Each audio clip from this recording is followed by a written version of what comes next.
Bom sábado para todos. Vamos à nossa lição. Quem pode compartilhar com a gente título da lição e verso dessa semana?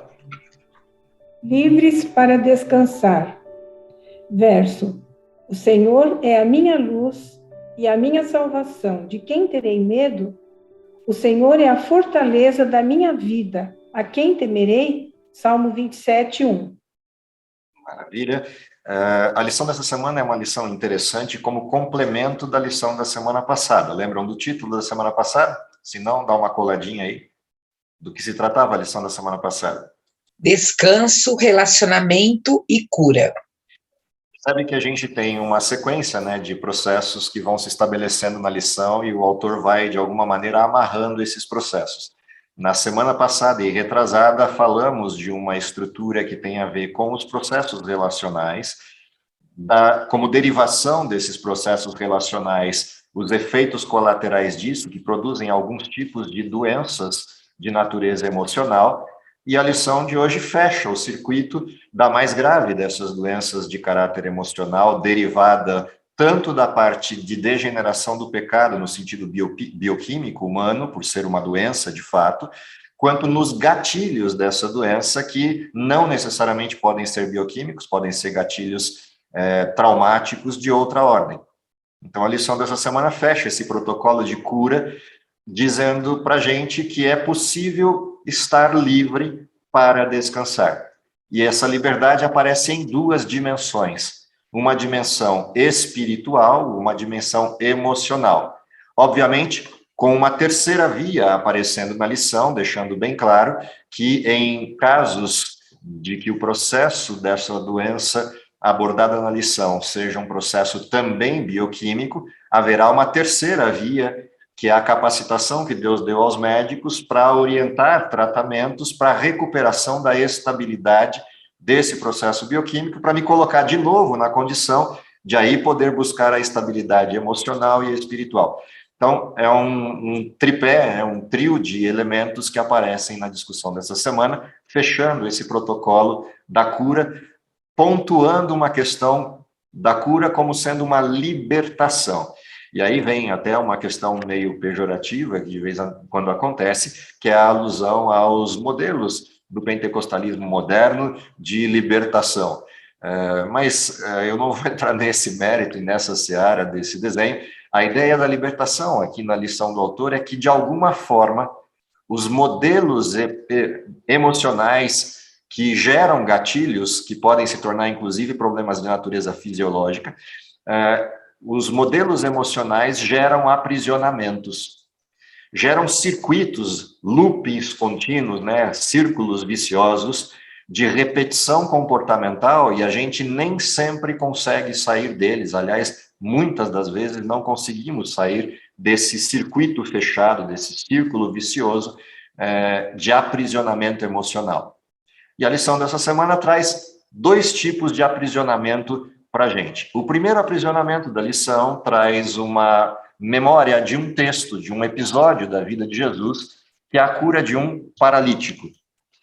Esse episódio está retratado em vários textos dos evangelhos, mas o autor escolheu o texto de Marcos como ponto central aí da nossa percepção. A primeira coisa interessante de observar esse paralítico é o que está na história dele, no sentido pessoal, enquanto tempo da paralisia e enfrentamento da doença. Essa é a primeira coisa que parece interessante da gente chamar a atenção para o desenho. Há quanto tempo o paralítico está doente e como isso impacta a sua vida? Se você olha o desenho da vida dele, esse desenho traz uma paralisia que acompanha ele há muito tempo. A vida praticamente inteira, enquanto consciência da paralisia. Se você observa aquilo que acontece na história, e aí vale a leitura, se alguém puder compartilhar para a gente, a leitura de Marcos, o texto que foi usado como base, só para a gente ver a introdução dessa historinha, a abordagem da introdutória dessa história. Se alguém puder abrir aí, Marcos capítulo 2, e compartilhar com a gente a leitura, vale esse olhar, tem alguns detalhes interessantes nessa história. Quem quiser, só dá um toquezinho aí, e, por favor, compartilhe a leitura conosco. Marcos 2, 1 a 4. Jesus Isso. perdoa e cura. Chegando de novo em Cafarnaum, depois de alguns dias, o povo ficou sabendo que ele estava em casa. E foram tantos os que se aglomeraram ali, que já não havia lugar nem à porta. E ele ele lhes pregava a palavra. Vieram trazer-lhe um paralítico carregado por 4 homens. Não conseguindo levá-lo até Jesus, por causa da multidão, removeram parte da cobertura sobre o lugar onde estava Jesus, e por essa abertura no teto, baixaram a maca na qual estava deitado o paralítico. Muito bem. O que eu gosto nessa história, em qualquer dos relatos dela nos evangelhos? Há uma peculiaridade aí. A primeira depois de alguns dias, Jesus voltou a Cafarnaum. Mas aparece a razão pela qual ele voltou a Cafarnaum. Ele estava onde? Repararam no texto? Ele estava em casa. Isso me chama a atenção nesse texto, né? Jesus voltou para casa. É uma coisa interessante na vida de Jesus, porque raramente ele está em casa. A gente praticamente não vê nenhum episódio de Jesus em casa. Mas este episódio em particular tem esse retrato. A segunda coisa em particular é que as pessoas descobriram que ele estava em casa. E, sem nenhuma cerimônia, foram chegando e chegando e chegando, aquele monte de visitantes, e daqui a pouco a casa está lotada a tal nível que não dá para entrar. A terceira coisa que aparece nessa história é que alguém ouviu que Jesus estava na cidade e que Jesus estava em casa. E alguém que precisava de algo. Esse alguém que ouviu, me parece, não é o paralítico. Esse alguém que ouviu, me parece, são os amigos do paralítico. E os amigos do paralítico, de alguma forma, convencem o paralítico de que ele vá a Jesus e eles vão ajudá-lo. Porque a história não retrata a intervenção do paralítico com os garotos, a história retrata a intervenção dos garotos com o paralítico, os amigos dele. E eles levam o paralítico até lá, mas não tem como entrar em casa. E já imaginou a falta de cerimônia de você abrir o forro, né, a forração da casa, e as pessoas lá dentro começando a cair pedaços de palha, começando a cair coisa na cabeça, e as pessoas achando estranho, vai que vai cair o teto. E daqui a pouco elas percebem que abre um buraco, e eu fico imaginando a cena, olhada de baixo para cima. 4 pares de olhinhos olhando para baixo, para ver aonde está o Jesus. No primeiro momento, o primeiro buraquinho para ver onde Jesus está. Bom, é aqui mesmo. Aí vamos alargar esse buraco para conseguir passar uma maca com as cordas e um sujeito deitado. Não é um buraquinho qualquer. Não é um buraquinho para você espiar a cena. É um baita buraco no telhado, no forro. Isso me chama a atenção. São detalhes da história que me chamam a atenção. Mas por que me chamam a atenção esses detalhes? Só por causa dos detalhes da cena jocosa? Não, me chamam os detalhes porque quando esses 4 sujeitos olham para baixo e veem, ok, acertamos o alvo, miraram lá, aqui vamos descarregar o paralítico, e descem o paralítico, eles não descem junto. Eles não falam nada na história. Eles não pedem para Jesus curar, apenas ficam olhando lá de cima, o paralítico descendo, o paralítico chegando, e ficam esperando para ver o que Jesus vai fazer. Há algo nessa história interessante. Eles têm certeza que Jesus vai entender o recado. Eles não precisam pedir. Eles têm certeza que Jesus vai fazer alguma coisa. Eles não precisam pedir. O problema é que na mente dos paralíticos, o problema que eles veem é o problema do lado de fora. O paralítico. Mas a surpresa da cena é a cena vista pelo lado de dentro. O título dessa história que você leu aí, do verso 1 a 4, ele apresenta uma referência. A referência cura e perdão. E não nessa ordem.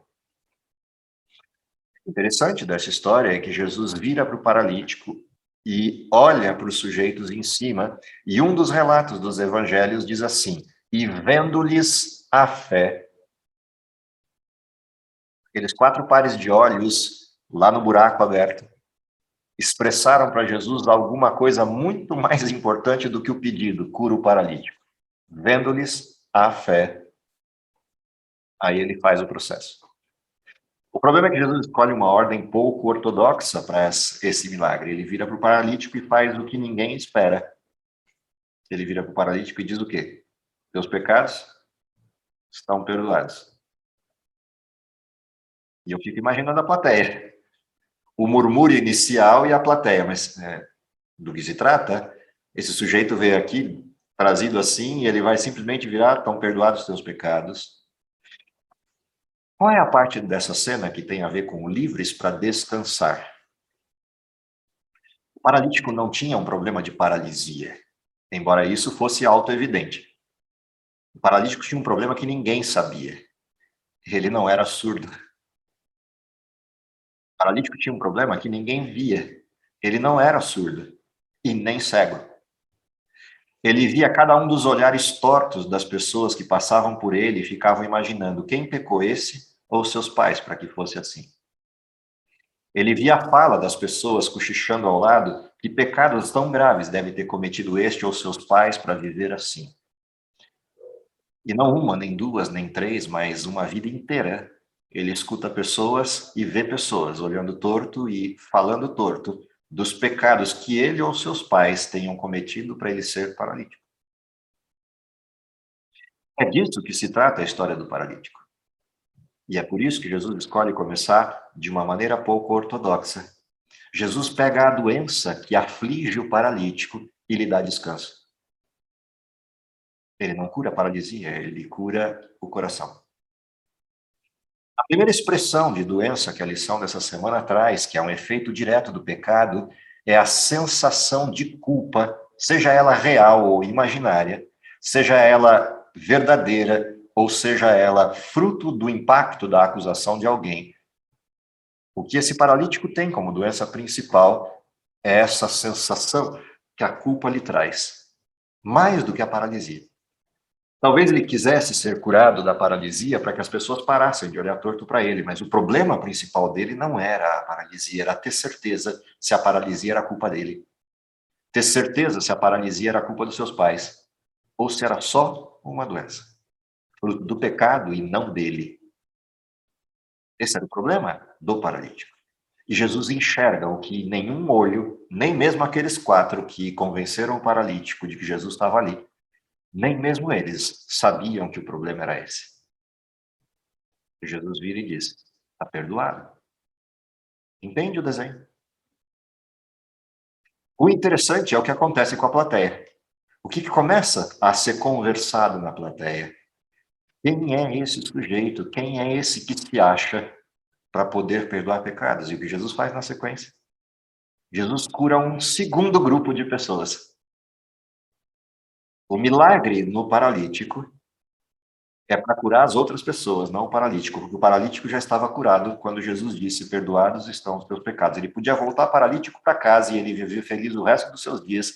E toda vez que ele escutasse alguém dizendo: quem pecou este ou seus pais, ele lembraria: seus pecados foram perdoados. A paralisia já não era um problema.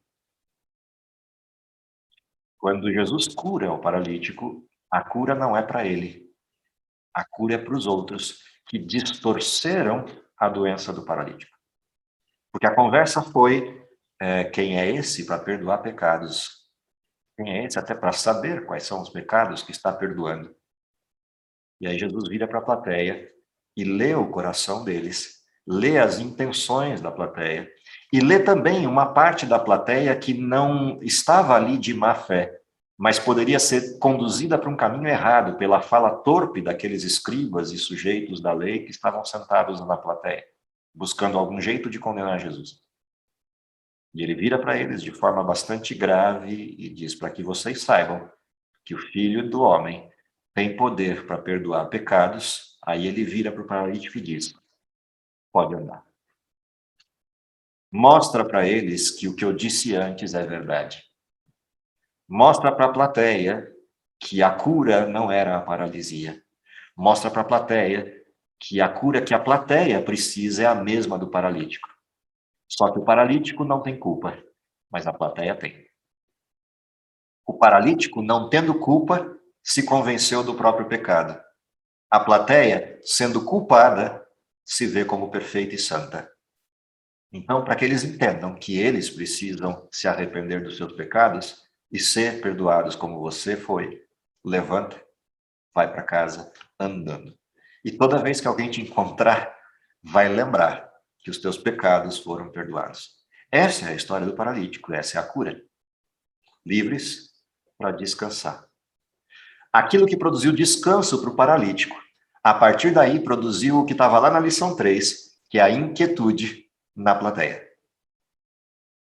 A mesma espada que curou um, penetrou o coração dos outros com inquietude, dividindo juntas ossos e medulas.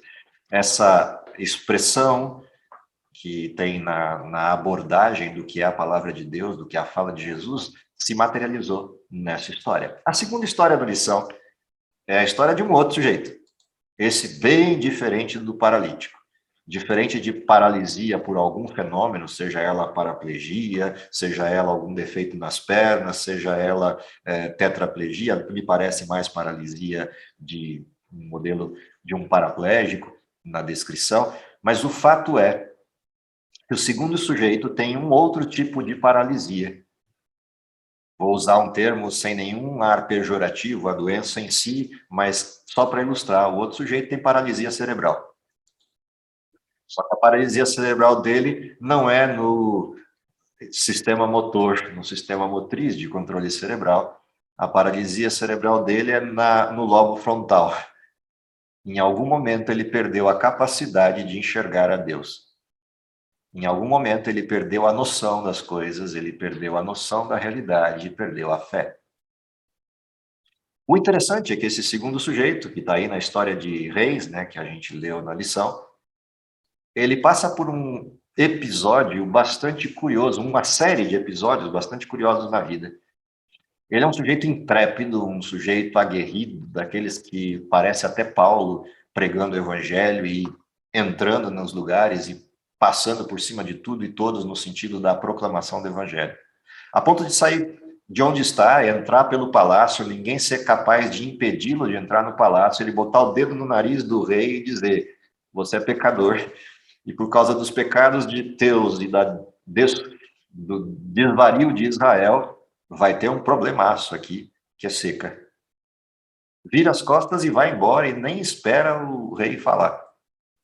E o resultado é uma seca que aparece ali. Se você olha a sequência dessa cena, logo depois dessa cena você vê uma variação de humor nesse profeta. O próximo episódio, que fecha o circuito dessa variação de humor, é esse mesmo profeta no alto de um monte, Monte Carmelo, enfrentando tudo e todos na abordagem de que existe uma decisão a ser tomada.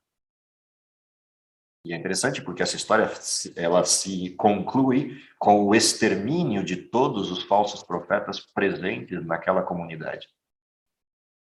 Esse mesmo sujeito que viu fogo cair do céu, consumir água, altar, oferta, pedras, tudo que tinha pela frente, é o sujeito que sai correndo de medo, como um cachorrinho com o rabo entre as pernas, do que vem pela frente. Uma mulher chamada Jezabel. O que faz Elias ter esse ciclo de altos e baixos? Elias retrata um outro tipo de doença, que não é uma doença gradual, como a doença do paralítico, que foi sendo construída na soma de dois fatores, a comunidade com quem ele convivia com falsas acusações e a sua própria doença. A doença de Elias me parece algo pontual, presente nele com gatilhos disparadores. O sujeito de altíssima fé, que é Elias, não vence as suas próprias emoções. E os gatilhos levam Elias para o fundo do poço. A gente tem um outro sujeito na Bíblia muito parecido com esses altos e baixos de Elias, embora tenha mais baixos do que altos na sua história de vida retratada na Bíblia, que é Jonas. São muito parecidas as histórias nessa parte dos baixos da história. Mas a de Elias chama a atenção por causa dos picos. São picos extremos de fé e picos profundos de depressão.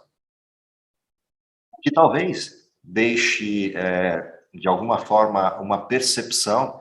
Obviamente, a gente não tem como analisar isso, só se a gente conhecesse pessoalmente Elias ou perguntasse isso para Deus em relação à estrutura de Elias. Mas Elias se aproxima muito disso que é o processo da depressão do século 20 e 21, nesses altos e baixos. Essa variação de humor, essa variação emocional, de pavor que Elias manifesta, vai para além do simples medo usual de alguém que está sendo perseguido por causa do evangelho. Porque Paulo também foi perseguido por causa do evangelho. Esse medo de Elias está fora do controle, a ponto de colocá-lo numa situação de perder a razão.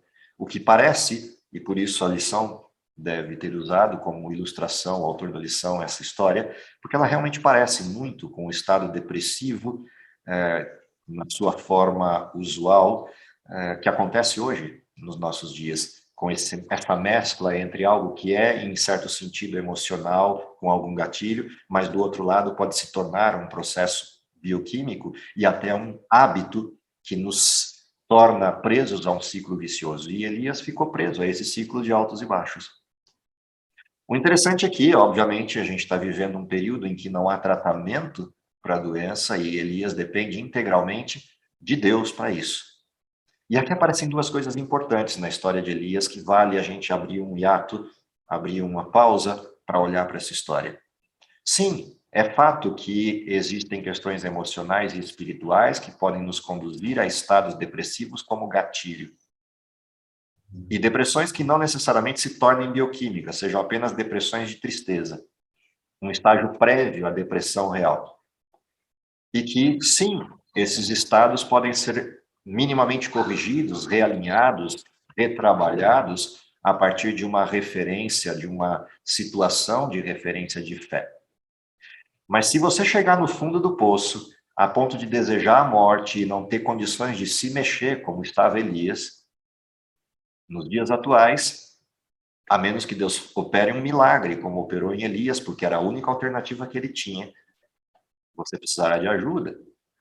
E a ajuda vem de processos que Deus capacita, no sentido da condução do conhecimento aos médicos, principalmente aos médicos cristãos, que atuam além da medicina clássica, com o viés do direcionamento e sabedoria do Espírito Santo na condução dos casos, sejam eles terapeutas ou médicos. O que importa é a gente entender que uma pessoa no estado de Elias, na condição de Elias, precisará de algum gatilho para sair do poço. E Deus fez isso. E aí eu fecho o hiato e vamos à história. O que Deus fez? Foi buscar Elias onde ele estava. Há alguns eventos curiosos nesse encontro com Elias, do portador da mensagem de Deus para Elias.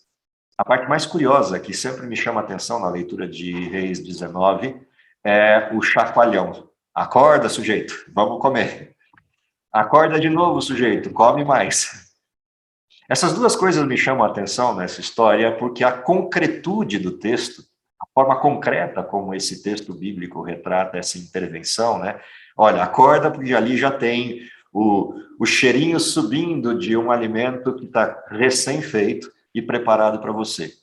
E aí ele pega no sono de novo, acorda de novo, que é hora de comer de novo, porque você vai ter que cumprir uma ordem. Percebe que, para um estado depressivo, fazer isso é só afundar mais na depressão. Mas no caso de Elias, essa intervenção de Deus é análoga aos remédios da atualidade, para colocar Elias na condição de força necessária para cumprir o que vinha pela frente como ordem, e ele, em vez de fugir agora, caminhar na direção correta. No meio dessas duas lições, entre a lição que mostra Elias redirecionando o caminho e mostra o processo de intervenção de Deus, a situação do fundo do poço. O título, de certa maneira, da lição de quarta-feira, que coloca ali a questão do cansado demais para fugir, inclusive, que é você chegar literalmente no fundo do poço, não ter mais forças nem para se mexer. Mostra o estágio mórbido dessa condição. Mas o que a gente aprende com isso da história de Elias? A primeira coisa que a gente aprende com a história de Elias é que não existe doença que Deus não possa curar. Não existe estado que Deus não possa transformar. O problema é que há alguns estados que dependerão de uma intervenção de Deus que ultrapassa a capacidade humana, ou seja, Elias estava tão no fundo do poço que nem mais fé ele conseguia desenvolver. E Deus vai lá e coloca ele de novo em condição de exercer a capacidade racional para escolher continuar. Naquilo que a depressão rompeu com o livre-arbítrio, Deus foi lá e interviu. Mas a partir do momento que Elias tinha a mínima condição para exercer o livre-arbítrio, agora você tem que decidir. Levanta, come, levanta, caminha. E essa é uma coisa interessante dessa história, em relação ao modelo como Deus enxerga isso e como a gente deveria enxergar essas questões. Tanto no sentido do respeito à doença e à necessidade do tratamento, como também na percepção de que há um momento em que, uma vez tratado da doença, o livre-arbítrio volta à tona e eu tenho que tomar decisões, porque se eu não tomá-las, eu afundo de novo ou fico preso no ciclo. E isso é uma coisa fantástica na história de Elias. Deus fez por Elias o que ele não podia fazer. Foi lá e tirou da parte da ausência do livre-arbítrio. Mas Deus não escolheu por Elias e não decidiu por Elias o caminho que ele tinha que percorrer.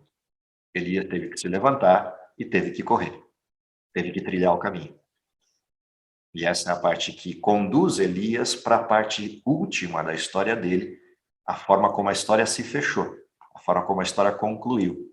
Ou seja, Deus tinha na frente, bem à frente dessa história, a visão de como ele queria que a história de Elias terminasse.